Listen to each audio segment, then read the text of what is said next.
Ayo, segera download Quran Tadabbur, tafsir dalam genggaman Anda.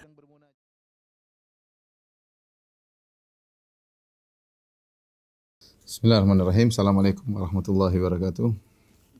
Alhamdulillahi ala ihsani wa syukru lahu ala taufiqihi wa amtinani. Wa asyhadu an la ilaha illallah wahdahu la syarika lahu ta'ziman li sya'ni. Wa asyhadu anna Muhammadan abduhu wa rasuluhu da'ila ridwani. Allahumma salli alaihi wa ala alihi wa ashabi wa ikhwani. Para ikhwan dan akhwat yang dirahmati oleh Allah Subhanahu wa taala, para pemirsa yang dirahmati oleh Allah Subhanahu wa taala. Kita lanjutkan pembahasan kita pada kesempatan kali ini tentang nama-nama Allah yang terindah, dan kita sampai pada nama Al-Wahidul Ahad ya, dan juga nanti kita akan bahas tentang As-Samad. Hari ini kita akan bahas Al-Ahad dan As-Samad. Dan kita tahu bahwasanya Al-Ahad As-Samad ini adalah dua nama yang Allah sebutkan dalam surat Al-Ikhlas ya. Yaitu Allah berfirman, "Qul huwallahu ahad, Allahus samad, lam yalid wa lam yulad wa lam yakul lahu kufuwan ahad." Katakanlah bahwasanya Dialah Allah yang Maha Esa, Allahus samad, dan Dia adalah As-Samad. Nanti akan kita jelaskan apa maknanya As-Samad. Lam yalid wa lam yulad wa lam yakul lahu kufuwan ahad. Yaitu Allah tidak melahirkan dan tidak dilahirkan, dan tidak satu pun yang setara dengan Allah Subhanahu wa taala. Surat Al-Ikhlas ya, sebagaimana pernah kita jelaskan dalam pengajian kita yang lain, disebut dengan surat Al-Ikhlas karena dia adalah surat yang dimurnikan untuk membahas tentang sifat-sifat Allah Subhanahu wa taala. Dimurnikan karena Al-Ikhlas artinya pemurnian. Padahal kalau kita baca surat Al-Ikhlas tidak ada kata Al-Ikhlas. Tidak ada dalam surat tersebut ada kata Al-Ikhlas, enggak ada. Tetapi dia disebut dengan Al-Ikhlas kenapa? Karena dia dimurnikan untuk membicarakan tentang sifat-sifat Allah semata, tidak ada pembahasan yang lain. Dan surat ini turun ketika orang-orang musyrikin datang kepada Rasulullah SAW dengan berkata, "Ya Muhammad, unsub lana rabbana, unsub lana rabbak." Ya Muhammad, sifatilah atau sif lana rabbak, sifatilah kepada kami bagaimana, sebutkanlah sifat-sifat Rabbmu. Maka Nabi SAW tidak menjawab sampai akhirnya turun firman Allah Subhanahu wa taala mengajarkan kepada Nabi bagaimana cara menjawab pertanyaan orang-orang musyrikin tersebut, yaitu qul huwallahu ahad, Allahus samad, lam yalid wa lam yulad wa lam yakul lahu kufuwan ahad. Ya. Maka surat ini disebut dengan Al-Ikhlas karena khusus menyebut tentang sifat-sifat Allah ya. Dan kita tahu bahwasanya surat Al-Ikhlas ya. Surat Al-Ikhlas ya.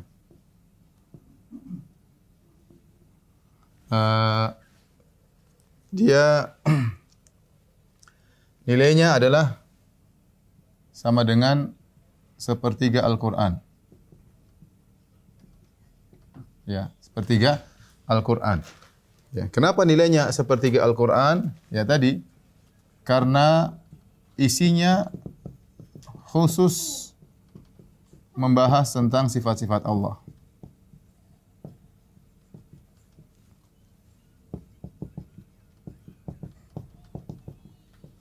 Bahas tentang sifat-sifat Allah Subhanahu wa taala, tidak ada bahas yang lainnya. Karena para ulama mengatakan Al-Qur'an ya secara isinya, secara kandungannya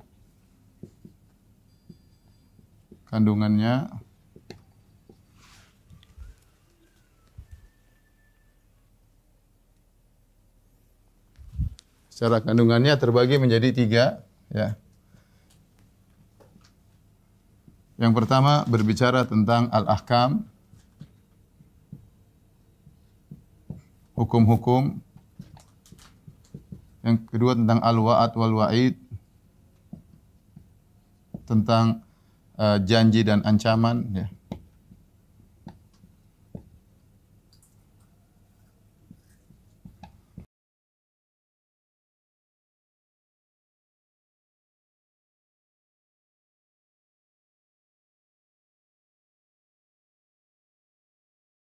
Dari pembagian Al-Quran seperti ini, maka di sini ada surat Al-Ikhlas, surat Al-Ikhlas.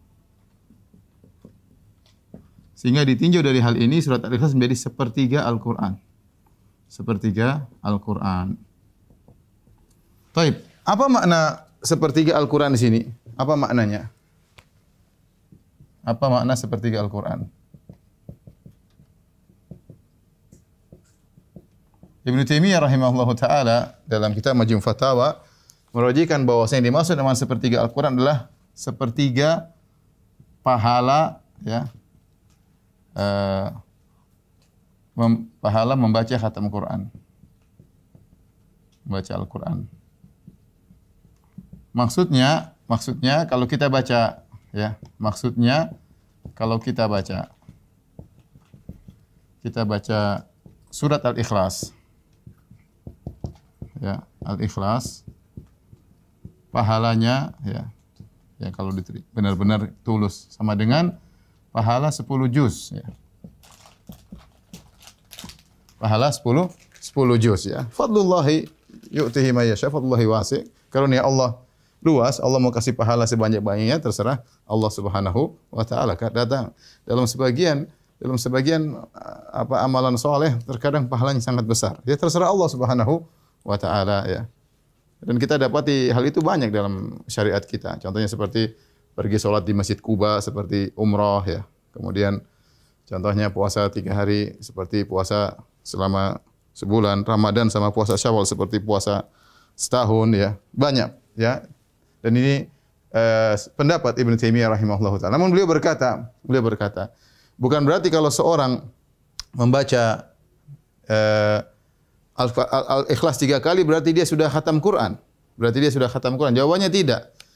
Benar dia dapat pahala sepertiga dari Al-Quran, tetapi dia memerlukan untuk baca Al-Quran karena dia akan mendapatkan pahala-pahala yang lain dari sisi tadabbur, dari sisi pengertian tetap tentang hukum-hukum ya. Sisi pahala baca Quran iya, dia dapat sepertiga, tetapi dari sisi tadabbur, dari sisi yang lain, maka dia perlu untuk membaca Al-Quran secara keseluruhan. Beliau berkata seperti begini. Sederhananya beliau kasih gambaran seperti seorang dia punya kebutuhan banyak, dia punya kebutuhan baju, dia punya kebutuhan makanan, dia punya kebutuhan duit, dia punya kebutuhan rumah. Ternyata total kebutuhannya misalnya setelah dikalkulasi misalnya kebutuhannya 100 juta. Lah, dia punya uang 33 juta. Ya. Beda tatkala dia punya uang 33 juta atau dia punya uang 30 juta toh dibandingkan dengan dia punya kebutuhan yang lain. Tatkala dia ternyata sudah punya uang 33 juta, ternyata juga dia punya baju, ternyata dia juga punya buah-buahan, ternyata dia juga punya tempat tinggal, dia punya kos-kosan. Nah, ketika dia memiliki ini semua, di antara salah satu bentuk kebutuhan dia adalah uang 33 juta, sisanya 66 juta dalam bentuk barang-barang yang lain, berupa makanan, berupa minuman, berupa pakaian, berupa kendaraan. Nah, dia tidak hanya butuh duit saja. Benar kalau kita kalkulasikan, ini dari baju, tempat tinggal, kos-kosan semua 66 juta ini, ya, sepertiganya sama dengan 33 juta. Tetapi yang dia butuhkan bukan cuma duit aja. Dia butuh juga pakaian dan tempat tinggal yang lainnya. Kata Ibnu Taimiyah, seperti itulah kira-kira Al-Quran. Kita baca Al-Ikhlas, ada sebagian kebutuhan yang kita perlukan. Benar kita dapat sepertiga pahala baca Al-Quran. Tetapi kita butuh baca untuk semuanya. Karena kebutuhan kita untuk iman banyak. Kita butuh mengenal ahkam, hukum-hukum. Kita butuh mengenal sifat-sifat Allah yang lainnya. Kita harus mengetahui tentang surga dan neraka. Ya, sehingga tidak cukup seorang mengatakan, saya sudah khatam Quran malam ini. Kenapa? Baca Al-Ikhlas 3 kali. Ini enggak benar. Ya. Enggak benar. Ya, kau dapat pahala. Ya, tetapi kalau dikatakan khatam, maka tidak dikatakan khatam. Ya, karena beda. Ya. Jiwa iman ini punya kebutuhan yang banyak untuk bisa semakin meningkatkan keimanan di sisi Allah Subhanahu wa taala. Taib. Ini maksudnya sepertiga Al-Qur'an adalah sepertiga Al-Qur'an pahalanya dari sisi pahalanya. Oleh karenanya sebagian sahabat senang membaca surat Al-Ikhlas dengan diulang-ulang. Datang dalam banyak hadis menyebutkan tentang hal ini. Di antaranya ada seorang sahabat mendengar seorang sahabat yang lain baca Qul huwallahu ahad, diulang-ulang, yuraddiduha. Diulang-ulang terus ya. Falamma asbaha, tatkala di pagi hari, ya, dia pun datang kepada Nabi, yang mendengar ini datang kepada Nabi, kemudian dia cerita kepada Rasulullah SAW, dia melihat ada orang baca Al-Ikhlas diulang-ulang. Wa ka'anna rajul yataqalluha, seakan-akan dia menganggap amalan apa itu kok diulang-ulang Al-Ikhlas. Maka Rasulullah SAW bersabda mengomentari perbuatan sahabat yang mengulang-ulang surat Al-Ikhlas. Kata Nabi, "Walladzi nafsi biyadihi innaha la ta'dilu thulutsal Qur'an." Demi zat yang jiwaku berada di tangannya, sungguhnya surat Al-Ikhlas itu sama dengan sepertiga Al-Qur'an ya. Bahkan dalam sebagian riwayat ada seorang lelaki yang dia salat malam ya, atau dia bangun di malam hari kemudian dia baca di waktu sahur qul huwallahu ahad. Dia tidak baca yang lain, dia ulang-ulang qul huwallahu ahad, Allahus samad, lam yalid wa lam yulad wa lam yakul lahu kufuwan ahad, dan seterusnya dia ulang-ulang. Dan Nabi mengatakan sungguhnya surat Al-Ikhlas itu pahalanya seperti sepertiga Al-Qur'an. Nabi SAW juga pernah bersabda, ya, Inni qultu sa'aqra'u alaikum thulutsal Qur'an. Aku tadi berkata kepada kalian, aku akan bacakan sepertiga Al-Qur'an. Ala wa innaha ta'dilu thulutsal Qur'an. Ketahuilah bahwasanya surat Al-Ikhlas, ya, yang dibacakan oleh Rasulullah SAW adalah senilai dengan sepertiga Al-Qur'an. Ya. Kemudian juga Nabi pernah bersabda, Innallaha jazza al-Qur'ana thalathata ajza. Sungguhnya Allah membagi Al-Quran menjadi 3 bagian. Faja'ala qul huwallahu ahad juz'an min ajza'il Qur'an. Maka Allah menjadikan surat qul huwallahu ahad adalah satu dari bagian-bagian tersebut. Jadi ini menunjukkan surat Al-Ikhlas adalah surat yang sangat agung, ya. Keagungannya karena dia berisi tentang sifat-sifat Allah Subhanahu wa taala. Saya ingatkan bahwasanya seluruh ayat dalam Al-Quran agung, tetapi keagungannya bertingkat-tingkat, ya. Ya. Semua surat dalam Al-Quran agung, tetapi keagungannya bertingkat-tingkat, ya. Seperti ayat teragung dalam Al-Quran, a'zamu ayatan fi kitabillah, ayat teragung dalam Al-Quran adalah ayatul kursi. Kenapa ayatul kursi adalah ayat teragung dalam Al-Quran? Karena isinya tentang sifat Allah khusus. Allahu la ilaha illa huwal hayyul qayyum, la ta'khudhuhu sinatun wa la naum, lahu ma fis samawati ma fil ard, man dzal ladzi yashfa'u 'indahu illa bi idznih, ya'lamu ma baina aydihim wa ma khalfahum wa la yuhituna bi syai'in min 'ilmihi illa bima syaa', wasi'a kursiyyus samawati wal ard wa la ya'uduhu hifdzuhuma wa huwal 'aliyyul 'azim. Dari awal sampai akhir tentang keagungan Allah Subhanahu wa taala. Ya, tentu tidak sama seperti ayat tabbat yada abi lahabi wa tabba. Tidak sama. Celaka kedua tangan Abu Lahab. Firman Allah, qul huwallahu ahad, Allahus samad, lam yalid wa lam yulad, lam yakul lahu kufuwan ahad. Tidak sama dengan surat Al-Lahab, Al-Masad. Tidak sama, ya. Ya, semua Al-Quran agung, semua ayatnya agung, semua surat agung, tapi keagungan bertingkat-tingkat ditinjau dari isinya. Maka surat Al-Ikhlas surat yang spesial. Di antara yang menjadikan surat ini spesial karena dia mengandung 2 nama yang agung, yaitu Al-Ahad As-Samad, ya. Al-Ahad As-Samad, ya.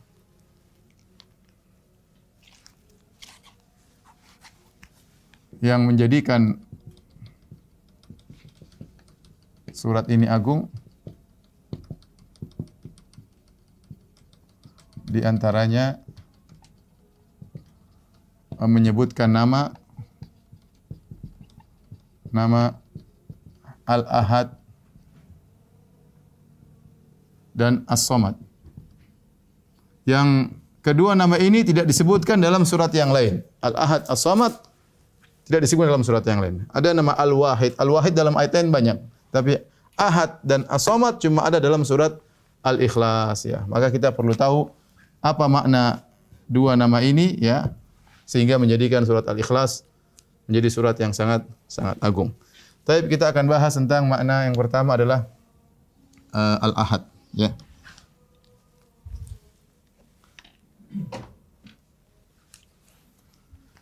Nama Allah Al-Ahad.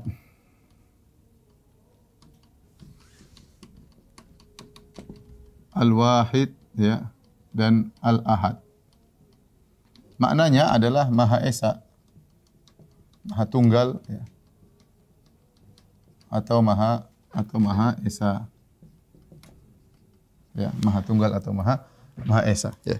Adapun Al-Ahad, ya, cuma datang dalam surat Al-Ikhlas. Qul huwallahu ahad. Huwallahu ahad, ya. Katakanlah dia Allah yang Maha Esa. Adapun Al-Wahid datang dalam banyak ayat, ya. Ini dalam banyak ayat. Akan kita singgung insyaallah taala. Ya. Apa makna Al-Ahad? Dia adalah Maha Esa.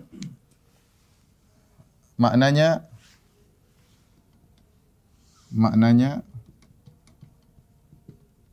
Maha Esa, ya. Dan ini kata para ulama Maha Esa, ya, dalam rububiyahnya, ya, dalam rububiyahnya.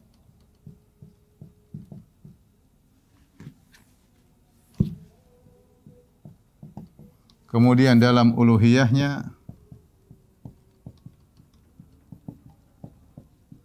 kemudian dalam asma wa sifatnya, dalam ya asma dan sifat-sifatnya. Allah dalam rububiyah dari sisi apa? Dari sisi ya secara zat. Secara zat Allah tunggal. Kemudian juga dari sisi ya dari sisi penciptaan, kemudian pemilikan dan pengaturan alam semesta. Pengaturan alam semesta. Hanya Allah sendiri yang menciptakan alam semesta ini, hanya Allah sendiri yang menguasai alam semesta ini, dan hanya Allah sendiri yang mengatur alam semesta ini. Tidak ada yang bersama Allah dalam penciptaan, dalam pemilikan, dalam pengaturan. Tidak ada yang join sama Allah waktu menciptakan alam semesta. Tidak ada Allah join sama yang lain ketika memiliki alam semesta. Tidak ada Allah join sama siapapun dalam mengatur alam semesta. Semuanya perintah Allah. Malaikat diperintahkan oleh Allah Subhanahu wa taala, maka Allah Maha mengatur alam semesta sendirian, Maha Esa, ya. Kemudian secara zat Allah juga Maha Tunggal. Allah tidak memiliki pasangan, ya. Allah tidak butuh kepada pasangan. Allah tidak butuh kepada pasangan. Maka Allah tidak punya anak. Kemudian Allah bukan satu dari yang tiga.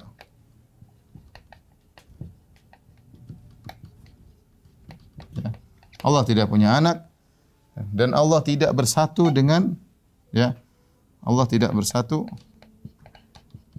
bersatu dengan yang lain.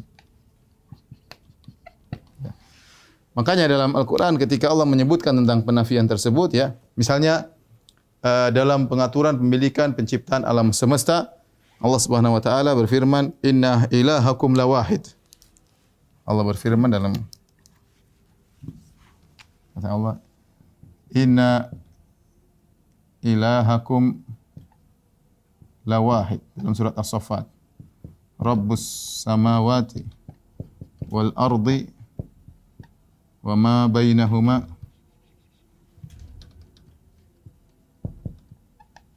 wa rabbul masyariq." Kata Allah Subhanahu wa taala, sungguhnya Tuhan kalian la wahid, Maha Esa. Dialah Rabbus samawati wal ardi, dialah sendirian yang menguasai langit dan bumi. Wa ma bainahuma, dan apa yang di antara keduanya. Wa rabbul masyariq, dan dia menguasai segala arah timur, ya. Jadi Allah ingin jelaskan Allah Maha Esa, maka dia sendirian dalam rububiyahnya. Hanya dia yang menciptakan alam semesta, dia mengatur alam semesta, ya. Makanya Allah buka dengan inna ilahakum la wahid. Sungguhnya Allah Maha Esa. Yang konsekuensinya bahwasanya penciptaan, pemilikan, pengaturan semuanya Allah sendirian, tidak bersama dengan yang lainnya, ya. Allah tidak punya anak. Dalam Al-Qur'an Allah mengatakan lau arada ayattakhidha walada. Dalam surat Az-Zumar kata Allah Subhanahu wa taala, "Lau arada Allahu ayattakhidha walada lastafa mimma yakhluqu ma yasha. Subhanahu huwallahul wahidul qahhar." Dalam surat Az-Zumar kata Allah Subhanahu wa taala, "Lau arada Allah ayattakhidha walada lastafa mimma yakhluqu ma yasha. Subhanahu huwallahul wahidul qahhar." Huwallahul wahidul qahhar. Kata Allah, kalau Allah mau ambil anak, Allah akan ambil anak dari siapa makhluk yang dia kehendaki. Subhana, tapi Allah tidak mengambil anak. Kenapa? Huwallahul wahidul qahhar, karena Allah Maha Esa, ya. Allah Maha Esa dan Allah Maha Kuasa, tidak butuh dengan anak dan yang lainnya, ya. Seperti juga tatkala Allah membantah orang-orang yang menganggap Allah satu dari yang tiga. Kata Allah Subhanahu wa taala, ya, "Wala taqulu thalathah intahu khairan lakum. Innamallahu ilahu wahidah." Kata Allah Subhanahu wa taala, "Wala taqulu thalathah. Intahu khairan lakum. Innama," ya. Kata Allah Subhanahu wa taala, "Innamallahu ilahu wahid." Innamallahu ilahun wahid. Jadi konsekuensi dari Allah Maha Esa, Allah tidak menerima dia satu dari yang tiga. Dia tidak terima juga punya anak karena itu membatalkan sifat Allah Al-Wahidul Ahad. Batal. Kalau kita bilang Allah punya anak, ada yang bersama Allah mengatur alam semesta, berarti Allah tidak lagi Al-Wahidul Ahad. Dalam uluhiyah Allah Subhanahu wa taala berfirman, wa ilahukum ilahu wahidun la ilaha illa huwar rahmanur rahim. Wa ilahukum ilahun wahidun la ilaha illa huwar rahmanur rahim. Perhatikan kata Allah Subhanahu wa taala, dan Tuhan kalianlah Tuhan yang esa. La ilaha illahu, tidak ada yang berhak disembah kecuali Allah. Karena konsekuensi dari Allah Maha Esa, maka dia sendiri yang berhak untuk disembah.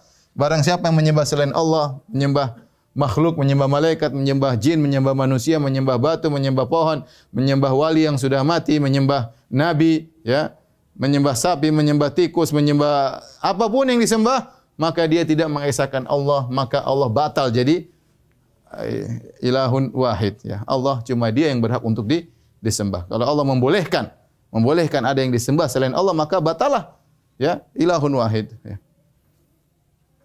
Demikian juga Allah Maha Esa dalam nama-nama dan sifat-sifatnya, ya. Kata Allah Subhanahu wa taala, arbabun mutafarriquna amillahul wahidul qahar.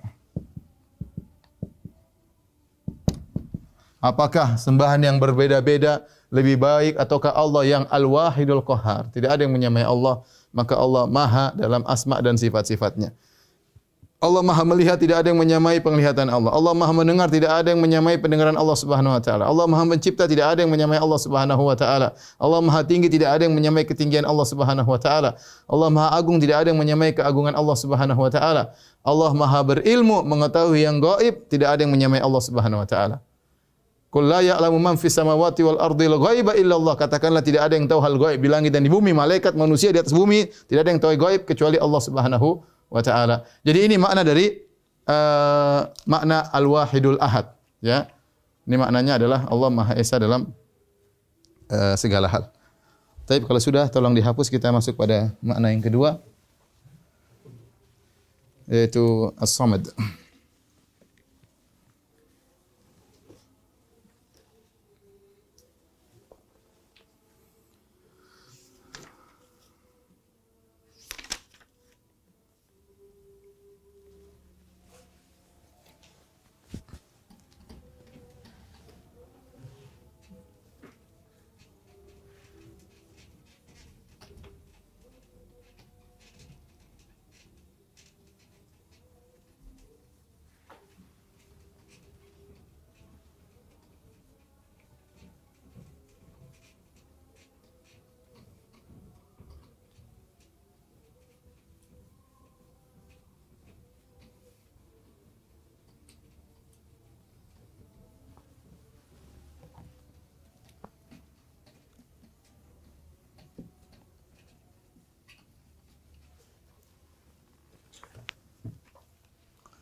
Taib, nama Allah yang kedua yang akan kita bahas pada malam hari ini adalah As-Samad. As-Samad. Cuma datang dalam satu ayat, ya, dalam surat Al-Ikhlas, Allahu As-Samad.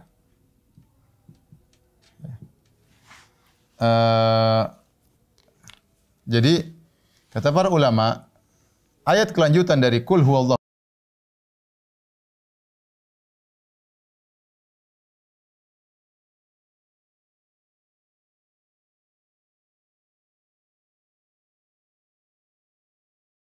semuanya menjelaskan tentang ahad ini. Allahus Samad, lam yalid wa lam yulad, lam yakul lahu kufuwan ahad, itu adalah penjelasan syarah daripada Al-Ahad, ya. Jadi ayat selanjutnya adalah syarah dari Al-Ahad. Ayat-ayat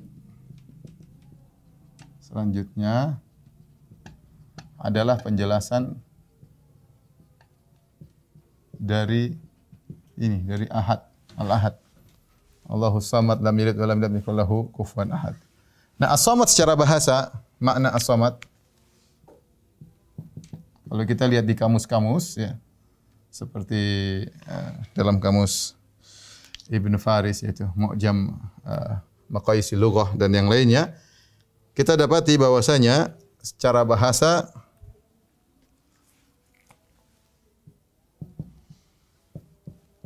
di antara makna secara bahasa ada beberapa makna, di antaranya ya maknanya adalah al-qasdu,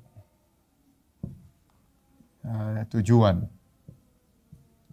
Sehingga yang dimaksud dengan as-samadu, sehingga as-samadu ya dalam bahasa Arab artinya al-masmudu ilaih, al-masmudu ilaihi. Ini al-samad fa'al tapi maknanya seperti isim maf'ul, yaitu yang dituju, yang dituju. Kemudian makna as-samad yaitu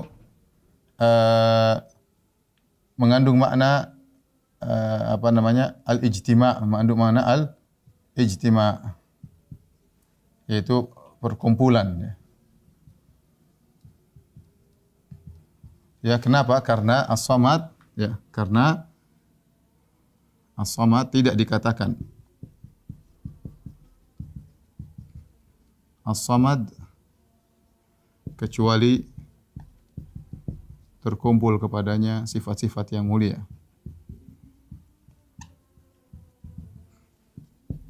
Sifat-sifat yang mulia. Makanya orang Arab dahulu menamakan pemimpin yang hebat yang memiliki banyak sifat, mereka sebut dengan as-sayyidus samad.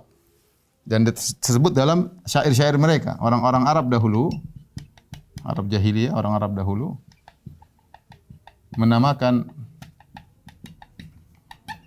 pemimpin mereka yang hebat, yang memiliki banyak, yang memiliki sifat-sifat yang mulia,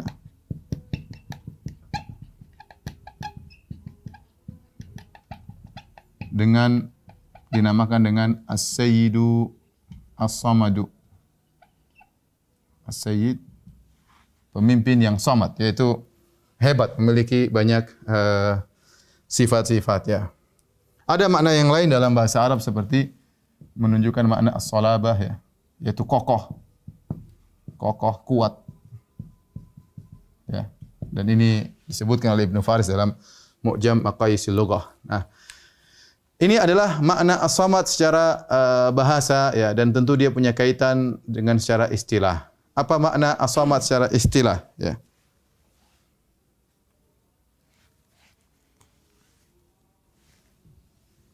Ya. Adapun makna as-samad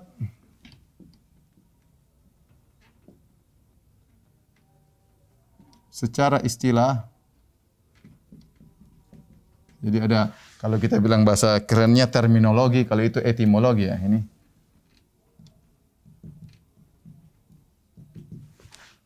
Secara bahasa etimologi.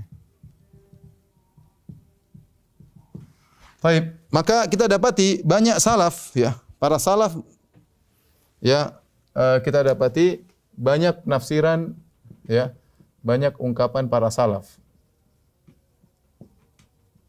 Para salaf di sini dalam hal ini maksudnya adalah sahabat, seperti sahabat ya, dan tabi'in. Ya, para sahabat sini ada dua diriwayatkan tentang makna samad, yaitu dari Ibnu Mas'ud dan Ibnu Abbas. Tabi'in, adapun tabi'in banyak dari Ikrimah, kemudian dari Mujahid, dari Hasan Al-Basri ya. Mereka berbicara tentang makna as-samad. Tetapi makna-makna tersebut ada beberapa makna ya, kalau kita mau kita mau sebutkan satu-satu ya. Ada yang mengatakan namanya as-samad adalah maknanya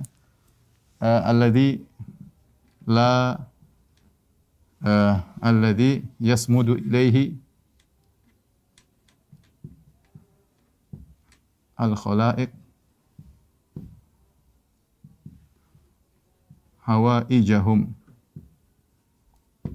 Apa maksudnya? Adalah maknanya yang seluruh makhluk bersandar kepadanya ya, akan tentang kebutuhan-kebutuhan mereka, tentang hajat-hajat mereka. Ini di antara makna as-samad, ya.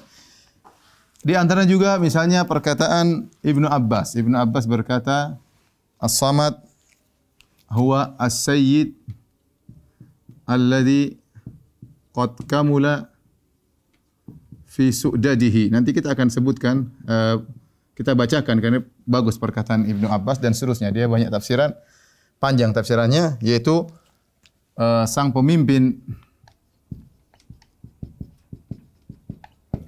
yang sempurna dalam kepemimpinannya.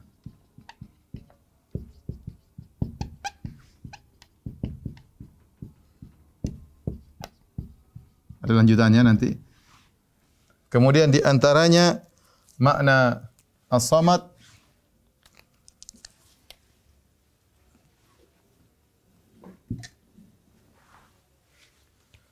adalah maknanya alladzi la ya'kul wa la yashrab. As-samad yaitu yang tidak makan dan tidak minum.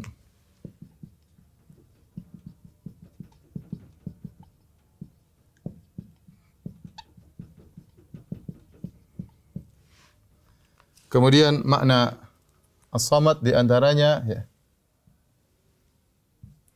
alladzi la yahtaju ila ghairihi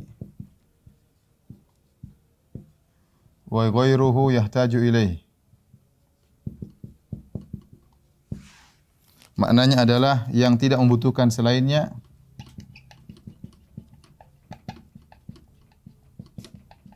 kepada selainnya dan yang lain membutuhkan kepadanya.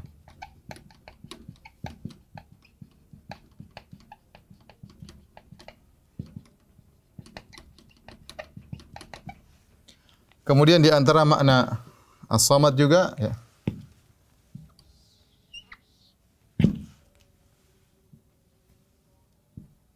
di antara makna as-samad ya, ini juga diriwayatkan dari sebagian salaf, alladzi la jaufa lahu, yaitu yang tidak berongga, tidak ada rongganya. Ya. Ini di antara makna-makna as-samad, dan ini semua tafsir datang dari para salaf. Kita bisa dalam buku-buku tafsir, dinukilkan oleh Ibnu Katsir, dinukilkan oleh Ibnu Jarir At-Tabari, kemudian dinukil oleh Ibnu Abi Asim dalam kitabnya As-Sunnah, dan banyak ya. Ini disebut dengan ya tafsir al-ikhtilaf ya, al-ikhtilaf at-tanawwu, ikhtilaf at-tanawwu.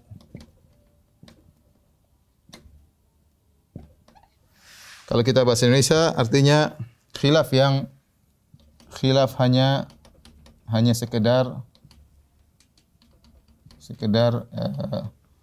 variasi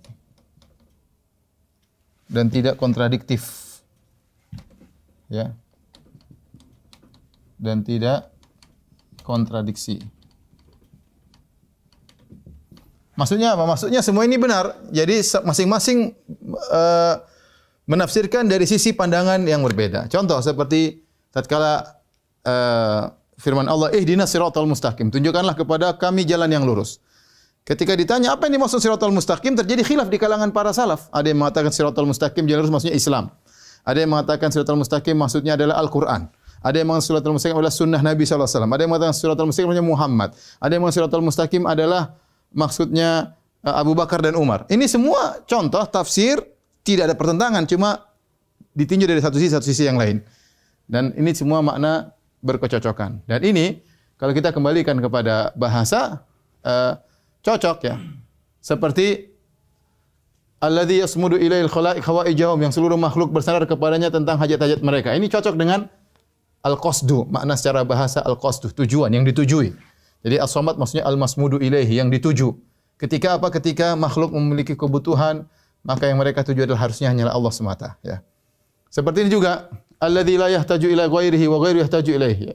yang tidak butuh kepada yang lain dan yang lain butuh kepadanya. Yang menunjukkan misalnya Allah Maha Kuat ya, atau ya maknanya cocok ya. Kemudian seperti ini, as-sayyid alladzi qad kamula fi su'dadihi. Ini saya akan bacakan perkataan Ibnu Abbas ya. Rawa Ibnu Jarir At-Tabari fi tafsirihi. Ibnu Jarir At-Tabari menafsirkan meriwayatkan dalam tafsirnya dari Ibnu Abbas radhiyallahu anhu, ya sahabat menafsirkan makna as-samad. Dan kita tahu tafsir terbaik adalah Al-Quran ditafsirkan Al-Quran. Kalau tidak ada maka Al-Quran ditafsirkan dengan hadis. Ternyata kita tidak dapati Nabi menafsirkan as-samad. Ya. Kemudian setelah itu baru tafsir Al-Quran dengan perkataan para sahabat, ya para salaf. Ya. Apa kata Ibnu Abbas? Karena mereka para salaf yang lebih tahu tentang isi Al-Quran. Apalagi Ibnu Abbas adalah mufassirnya para sahabat, ahli tafsirnya. Kata Ibnu Abbas, as-samad, as-sayyid alladzi qad kamula fi su'dadihi. As-samad adalah pemimpin yang telah sempurna dalam kepemimpinannya. Asy-syarif alladzi qad kamula fi syarafihi, yaitu yang termulia, yang telah sempurna dalam paling sempurna dalam kemuliaannya. Al-azim alladzi qad kamula fi 'azamatihi, yang agung, maha agung, yang telah sempurna dalam keagungannya. Al-halim alladzi qad kamula fi hilmihi, yaitu yang maha halim, yaitu maha bijak, yang sempurna dalam kebijakannya. Wal ghani, yang maha kaya. Alladzi qad kamula fi ghinahu, yang telah sempurna dalam kekayaannya. Al jabbar, yang maha kuasa. Alladzi qad kamula fi jabarutihi, yang sempurna dalam kekuasaannya. Al alim alladzi qad kamula fi ilmihi, yang maha ilmu, yang sempurna dalam ilmunya. Al hakim, ya, yang maha hakim, yang maha bijak. Qad kamula fi hikmati, yang sempurna dalam hikmahnya. Wa huwa alladzi qad kamula fi anwa'i syaraf was su'dat, dan dialah Allah yang telah sempurna dalam berbagai macam kemuliaan dan berbagai macam kepemimpinan. Wa huwa Allahu subhanahu. Hadhihi sifatuhu, inilah sifat-sifatnya. La tambagi illa lahu, yang tidak pantas kecuali hanya untuk Allah Subhanahu wa taala. Ini kalau kita perhatikan tafsiran dari Ibnu Abbas cocok dengan makna al-ijtima, ya.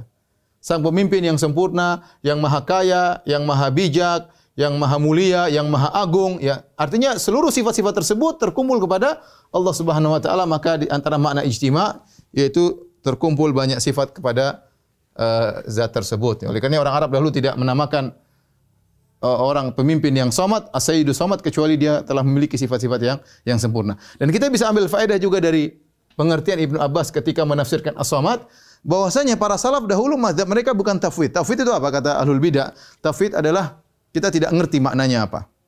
Ya, kalau ada ayat tentang sifat kita enggak ngerti, kita serahkan maknanya kepada Allah. Para salaf enggak dulu, mereka tafsirkan. As-samad maksudnya begini, ada yang bilang begini, ada yang bilang begini, berarti mereka paham. Cuma bagaimananya mereka tidak tahu. Bagaimananya mereka tidak tahu, mereka menjelaskan kesempurnaan. Ya.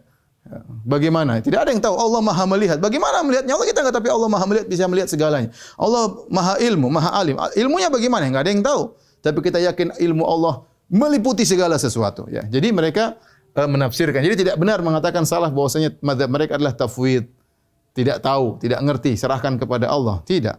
Yang mereka tidak tahu adalah bagaimananya. Adapun maknanya mereka paham. Taib ini cocok juga dengan bahasa. Kemudian juga di antara makna samad, alladzi la ya'kulu wa la yashrab, yang tidak makan, tidak minum, ya. Ya, buktinya artinya Allah Maha Kaya, tidak perlu makan, tidak perlu minum, dan ini makanya ketika Allah membantah tentang Nabi Isa dan ibunya, Allah hanya mengatakan wa ummuhu siddiqah kana ya'kulani ta'am. Nabi Isa seorang nabi, ibunya Maryam adalah wanita yang siddiqah, wanita yang benar-benar jujur, yang bertakwa. Setelah itu Allah berkata, kana ya'kulani ta'am, keduanya makan makanan. Tidak pantas jadi Tuhan. Sudah bantahan yang telak, Tuhan kok makan, selesai. Nabi Isa lapar alaihissalam. Lapar, bukan Tuhan. Ibunya juga lapar. Allah kasih makanan kepada ibunya. Bagaimana mau dianggap Tuhan? Kana ya'kulani ta'am. Tidak pantas dengan as-samad. Yang jadi Tuhan hanyalah as-samad. Ya. Kemudian di antara makna alladzi la jawfa lahu, tidak ada rongganya. Ini menunjukkan tentang zat Allah seperti itu. Bagaimana kita enggak tahu.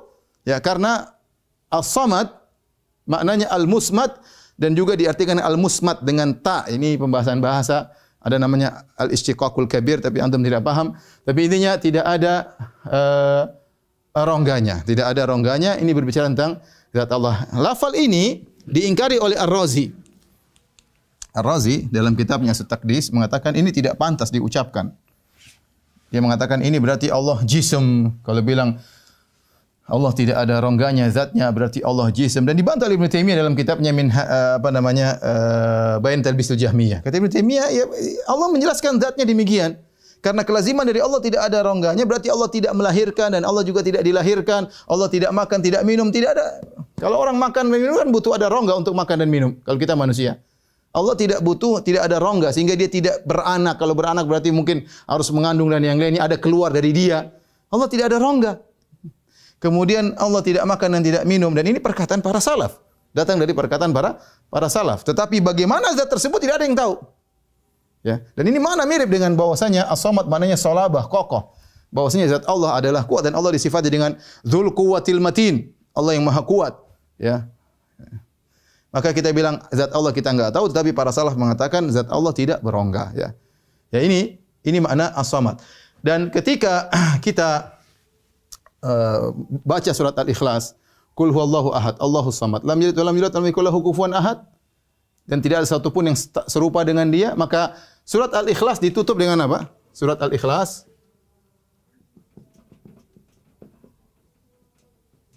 ditutup dengan walam yakul lahu kufuwan ahad. Walam yakun lahu kufuwan ahadun, ya. Yaitu tidak ada yang setara dengan dia. Dengannya, ya. Sebagai penguat dialah Al-Ahad, dia Maha Esa. Esa, tidak ada yang setara dengan dia.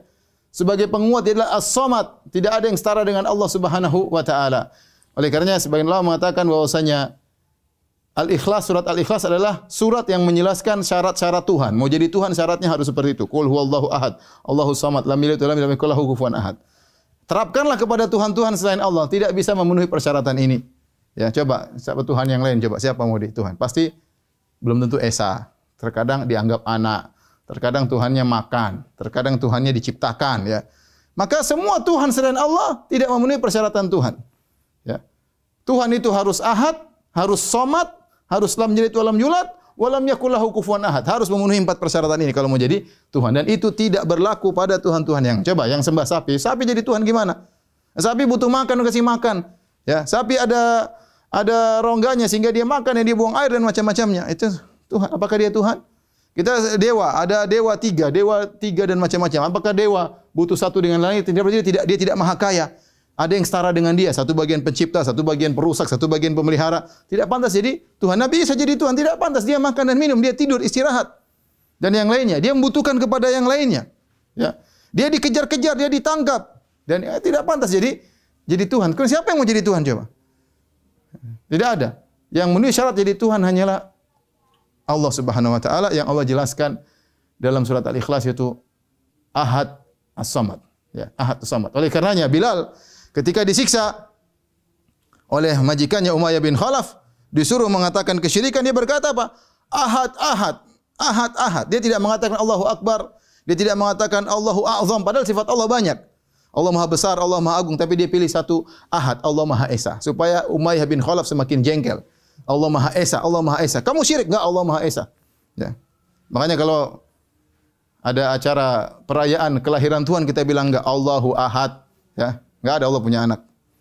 Allahu Ahad, ya. Taib, ini saja yang saya sampaikan tentang makna nama Allah Al-Ahad As-Samad. Kalau ada yang bertanya mungkin ada waktu, saya persilakan. Wallahu taala alam bisawab.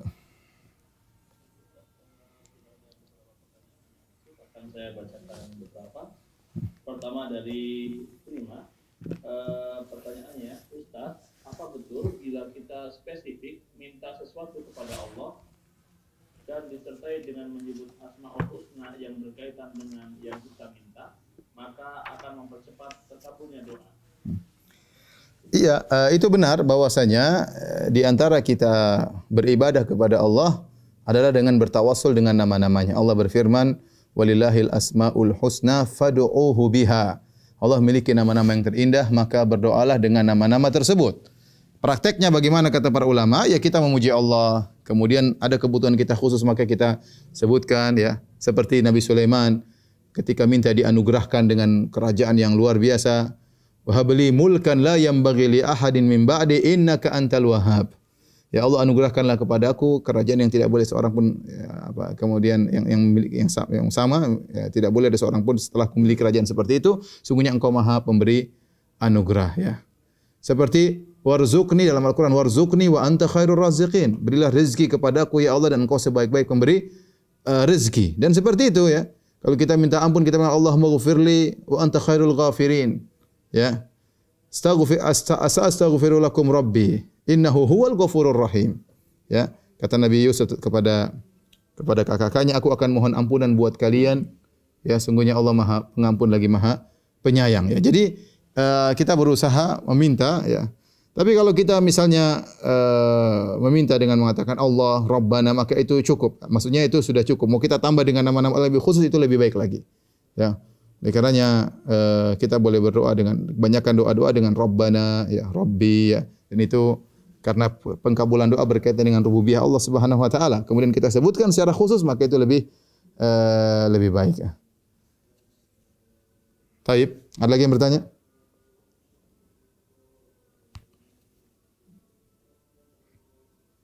Putus ya. Kenapa bang? Kenapa? Pakai maldut aja.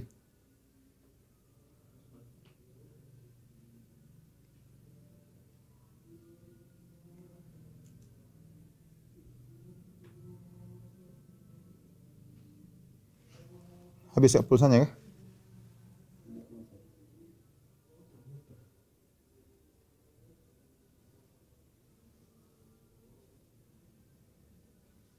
Ya, oh, maaf tadi terputus. Silakan Bang Pitung.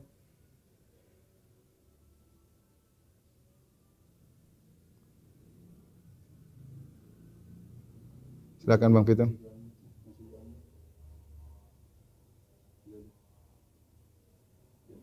Silakan Bang. Ya, sudah. Lanjut. Tadi terputus ya. Silakan. Pertanyaan selanjutnya,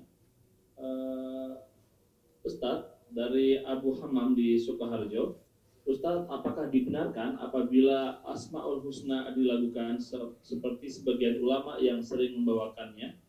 Dan apakah memang harus diurutkan seperti di lagu tersebut? Barakallahu fiik. Tidak. Jadi Asmaul Husna tidak harus dilakukan dan tidak harus ngurut ya. Tidak ada dalilnya harus diurut. Yang penting kita paham, kita hafalkan. Kalau misalnya Ustaz saya ingin bernasihat untuk mudah menghafalkan nama-nama Allah tersebut, maka tidak jadi masalah. Ya, kita untuk mudahkan hafal mungkin tidak ada larangan karena hukum asalnya nasihat boleh, tetapi kalau dijadikan zikir tentu tidak ya. Tentu tidak ya. Tidak mengatakan Allahus Samadul Ahadul Al-Kabir Al-Akbar dan seterusnya, itu bukan zikir, tapi kita dalam rangka untuk memahami, untuk kita pahami maknanya ya. Tapi kalau untuk jadikan zikir Allahu Akbar, akbar ya tentu, atau kabir somat tentunya tidak ya. Kita mengingat Allah dan kita menyebut nama Allah ketika kita berdoa kepada Allah Subhanahu wa taala. Sudah masuk isya ya. Sampai di sini saja dulu para pemirsa yang dirahmati oleh Subhanahu wa taala. Insyaallah kita bertemu di kesempatan yang lain. Kurang lebihnya saya mohon maaf. Subhanakallah bihamdik asyhadu an la ilaha illa anta astaghfiruka wa atubu ilaik. Assalamualaikum warahmatullahi wabarakatuh.